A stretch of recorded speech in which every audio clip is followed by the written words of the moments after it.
I think the main task for the diplomats is to deliver the message what victory is for Ukraine. The problem is not about Putin. The problem is that there is collective Putin, and after Putin dies, it will remain. This war has a transformational influence or impact on the world. Hello and welcome to Ukraine in Flames, a special project by Ukraine Media Center and NGO Euro-Atlantic Course, and I'm your host, Miroslava Yaremkiv. Today's episode is the second part of our series about the diplomatic results of Ukraine in 2022. We will continue talking about threats and opportunities for our country and will define the course of our diplomatic work for the year ahead. If you want to learn more about this subject, please continue watching this video and subscribe to our channel so that you don't miss our videos in the future. We're going to start with Valeriy, former ambassador of Ukraine to the USA, and he will provide a brief summary of focal points for Ukrainian diplomacy for the next year. And I would very much like each of us to give their overall assessment, singling out the most important developments. And the war of Russia against Ukraine is an objective development. Nobody's gonna argue that. Assessments have been made, and Ukrainians, starting from the president and volunteers, they express their opinion in the media. So it's not just Ukraine as the state. And this is development number one all over the world. And the heroic nature of the Ukrainian people has been recognized by all. However, there are other developments, probably interrelated, probably going beyond. So we could think what can be deemed as the developments having changed the situation in the world, and maybe prediction could be the second question. However, 300 days of resistance and countering the unseen aggression is a huge achievement. And now that we are here, we have an opportunity to gather here, to have electricity, etc., due to the efforts of those who are countering the genocide of Russia against the Ukrainian people. And 300 days ago, we would not have envisaged the resilience of the Ukrainian people to be so high, to continue discussing these things at the time of a full-scale war. Because I think it's important to look a bit beyond today and tomorrow.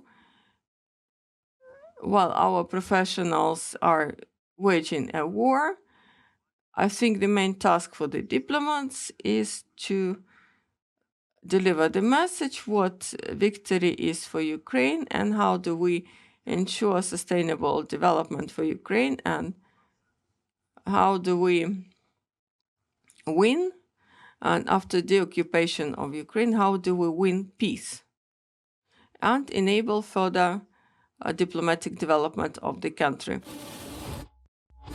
Following, we'll turn to Volodymyr Yelchenko, former permanent representative of Ukraine to the UN, and he will elaborate on the possibility of negotiations with the Russian Federation in the current state of events. On the other hand, it transformed into a total standoff between the collective West and the global South. And I think in here, we have had the contribution from Mr. Klimkin that this is a negative summary of the year, that alongside with assistance and summary, which also included diplomacy, though not as deep as we would expect. But I would like to reiterate what Ivana has said, that the key negotiator of Ukraine is the military forces or defense forces of Ukraine, not narrowing it to the army. And therefore, history is shaped at the front line. It should be, of course, the negotiations table, but not the one in Istanbul. And it's not about that anyway, because I personally do not believe that the current state of Russia can be party to any negotiations. I do not see any positive aspects about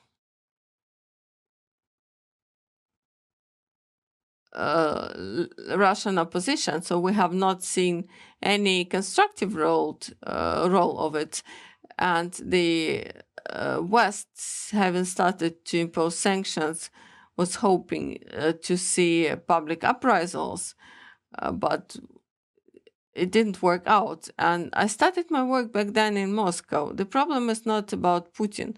The problem is that there is collective Putin. And after Putin dies, it will remain. So it's about the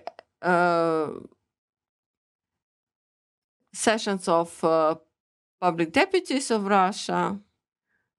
And when you look at the faces of some Russian opposition figures, they are quite popular, by the way, in our online marathon. Their faces suddenly change, when they hear about denuclearization of Russia or disintegrating Russia. So don't hope anyone would go to defend our interests in the Kremlin. And I have already referred to the global south. Unfortunately, we have not been able to reach it by 100%. And this is substantiated by the fact that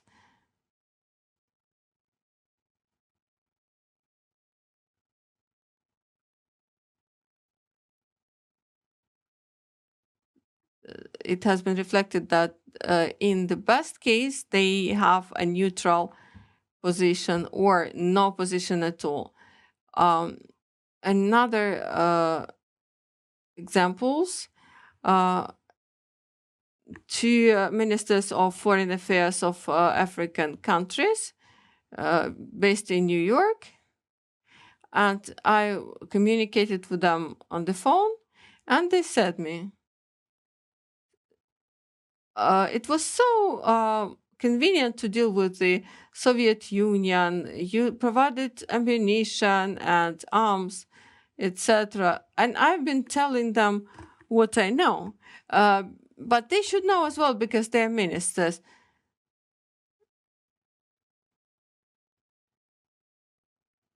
But they urged me to reconcile with Russia.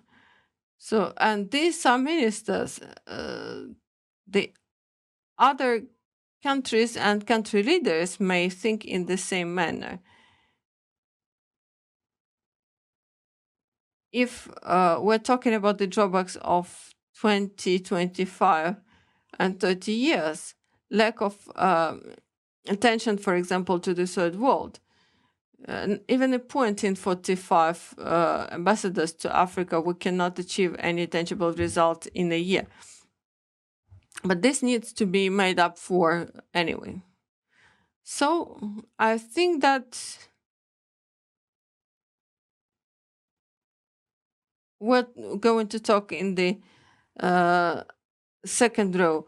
Maybe it's cynical, but probably the only advantage of this war is that we became much closer to the NATO and the European Union, And God bless this pace stays, and we do not have to wait 5 or 40 years to join. Finally, let's hear from Pavlo Klimkin, former Minister for Foreign Affairs of Ukraine, and his assessment of foreign policy in 2022 and new threats that Iran and China pose to the world in the context of Russian-Ukrainian war. Let's talk about facts. I will say right away regarding Iran. I believe that Iran is going to undergo changes. We cannot predict what, but Iran is playing a fundamental role in the regional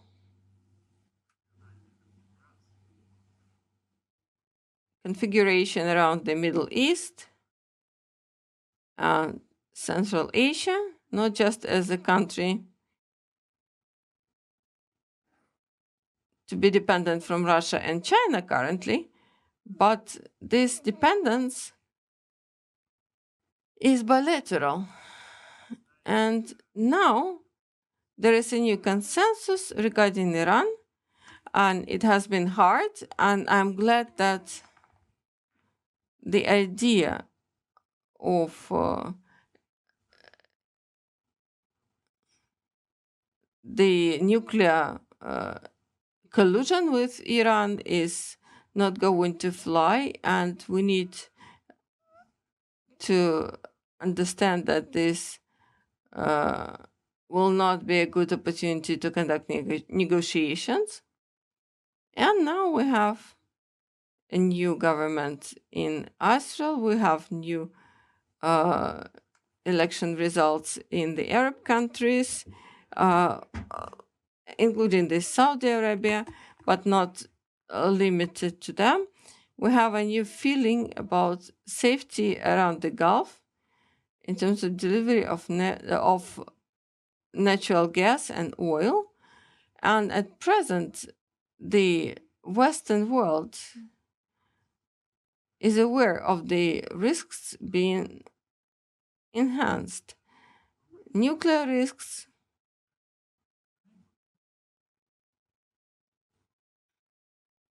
these are ballistic missiles and automatic planes and drones. And we have information that there is preliminary agreement between Iran and Russia on the provision of ballistic missiles. I think that our effort in terms of Iran, they make sense, but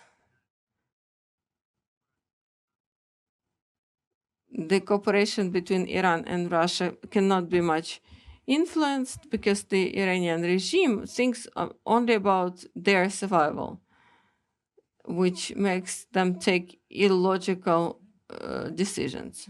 This war has a transformational influence or impact on the world. This is the first war of the 20th century. We could not do that. I can see an understanding in many Asian countries, but also in Latino American countries and the Western world. And everybody is well aware that the UN, call it whatever you like, security architecture is a structure with no logic. That's a remainder of 20th century. Everybody is aware of that and willing to relaunch. However, further, there can be more radical tectonic shift. Regarding the Western world, it emerged finally as a collective Western unity. Before the Russian aggression, it was not in place at all. And I think that the question of technologies in terms of China, that's question number one. Trade and safety questions yet are quite realistic in the nearest perspective, and this is something that I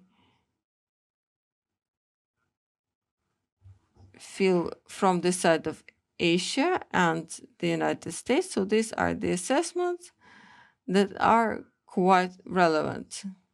So if China stays afloat together with the West, if they fail, it will be a fundamentally different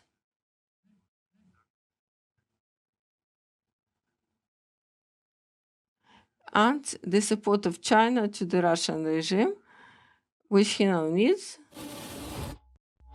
You've been watching the special project by Ukraine Media Center and Euro-Atlantic course dedicated to the Russian-Ukrainian war, Ukraine in Flames.